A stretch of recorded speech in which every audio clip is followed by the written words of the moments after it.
Hello guys, कैसे हैं आप सब। आज हम स्टार्ट करते हैं थोड़ा सा ग्लोब में अक्षांश रेखाएं और देशांतर रेखाएं क्या होती हैं, कैसे होती हैं, क्यों होती हैं, ये सब जानकारी लेते हैं। ग्लोब को तो सबको पता होगा। ग्लोब हमारा पृथ्वी का छोटा नमूना है, छोटा स्मॉल साइज उसका वो होता है, जिससे हम उसको कहीं भी ले जा सके, अर्थ के बारे में स्टडी कर सकते हैं। छोटा सा मॉडल है। तो इसमें अक्षांश रेखाएं और देशांतर रेखाएं होती हैं। अक्षांश रेखाएं को इंग्लिश में कहते हैं पैरेलल ऑफ लैटिट्यूड्स और देशांतर रेखाओं को इंग्लिश में कहते हैं पैरेलल ऑफ लॉन्गिट्यूड। चलिए स्टार्ट करते हैं। अक्षांश रेखा क्या होती है, सबको तो पता होगा कि हमारी जो ग्लोब होता है, ये हमने ग्लोब बना लिया। ग्लोब हमारा एक साइड तो हमको सबको पता होगा, ये नॉर्थ है, ये साउथ है, ये वेस्ट है, ये ईस्ट है, ये तो सबको पता होगा। तो अक्षांश रेखा बात होती है कि होती क्या है, मतलब पैरेलल ऑफ लैटिट्यूड्स। लैटिट्यूड्स का मतलब ही होता है लेटे रहना। इंग्लिश में अगर याद करें तो लैटिट्यूड्स का मतलब ही होता है लेटे रहना। तो पैरेलल ऑफ लैटिट्यूड हमारी क्या कहलाती है, लेटे वाली लाइनें हमारी क्या कहलाती हैं, पैरेलल ऑफ लैटिट्यूड्स मतलब कि अक्षांश रेखाएं। जैसे कि एक तरफ और एग्जांपल देते हैं कि नॉर्थ ईस्ट से वेस्ट मिलाने वाली है, वेस्ट टू ईस्ट मिलाने वाली रेखाएं क्या कहलाती हैं, हमारी अक्षांश रेखाएं। मिला देते हैं हम वेस्ट टू ईस्ट या ईस्ट टू वेस्ट, कुछ मिला देते हैं, ये हमारी हो गई अक्षांश रेखाएं। इनको क्या कहते हैं, पैरेलल ऑफ लैटिट्यूड्स। लैटिट्यूड्स का मतलब ही होता है लेटे रहना। तो हमारी लेटी रेखाएं क्या होती हैं, अक्षांश रेखाएं कहलाते हैं। ठीक है। अब इसमें से कुछ मेन अक्षांश रेखाएं होती हैं जो हमारी देश का या कुछ भी कोई भी सिटी का या कोई भी कंट्री का एक लोकेशन दिखाती है। तो उसमें से कौन कौन सी मेन है, जैसे कि एक ये मेन है, ये वाली, ये मेन है और ये मेन है, ये मेन है। मेन का सबके नाम बताती हूँ पहले। ये जो है हमारी, ये इसको कहते हैं कर्क रेखा। क्या कहते हैं, कर्क रेखा।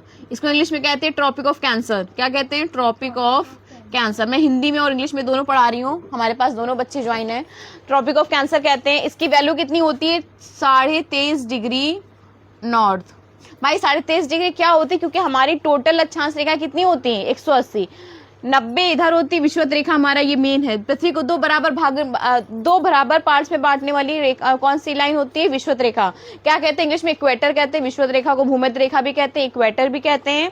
दो बराबर भागों में कौन डिवाइड कर रहा है, इक्वेटर। इसकी वैल्यू कितनी होती है, 0 डिग्री। तो 0 डिग्री से 90 इधर और 0 डिग्री से 90 उधर, कितनी हो गई हमारी टोटल अक्षांश रेखा, 90 90 180। ठीक है। इसका नाम क्या है, इक्वेटर। इक्वेटर, इसको हिंदी में कहते हैं भूमध्य रेखा। इसके बहुत नाम है, विषुवत रेखा भी नाम है इसका। ठीक।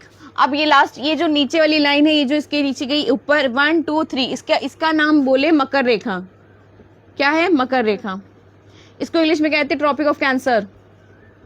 Tropic of cancer. इसकी वैल्यू कितनी होती है, सॉरी ट्रॉपिक ऑफ कैप्रिकॉर्न नहीं है, कैंसर तो ऊपर चला गया। ठीक है। इसका वैल्यू कितनी होती है, 23.5 डिग्री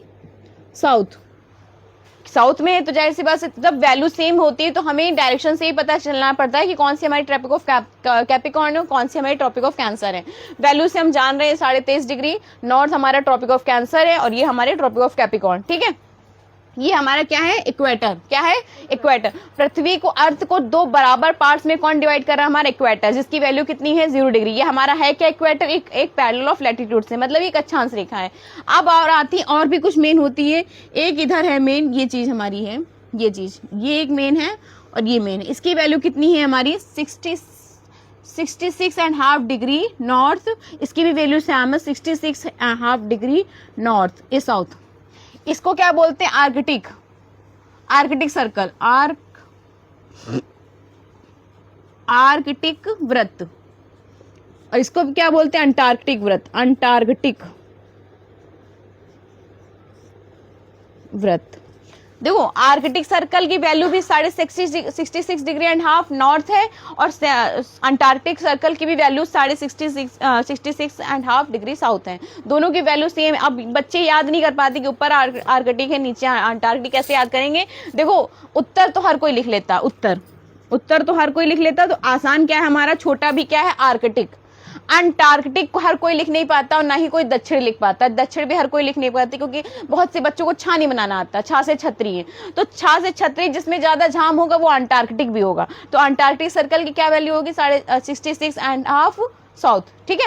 तो हमारी ये वैल्यू समझ में आ गई। तो हमारी कौन कौन सी वैल्यू निकल के आती है, कौन कौन सी मेन होती है, ट्रॉपिक ऑफ कैंसर जिसकी वैल्यू होती है 23.5 डिग्री नॉर्थ, इक्वेटर जिसको भूमध्य रेखा कहते हैं जिसकी वैल्यू क्या होती है 0 डिग्री, मकर रेखा जिसको हम ट्रॉपिक ऑफ कैप्रिकॉर्न कहते हैं 23.5 डिग्री, 23.5, और इधर आर्कटिक सर्कल की वैल्यू क्या होती है 66.5 नॉर्थ डिग्री और 66.5 साउथ डिग्री साउथ, कौन सी, अंटार्कटिक नीचे रहेगा, आर्कटिक ऊपर रहेगा। अब बात आती है हमारा सूर्य कहाँ जाता है, यहाँ पे सन है जैसे, ठीक है।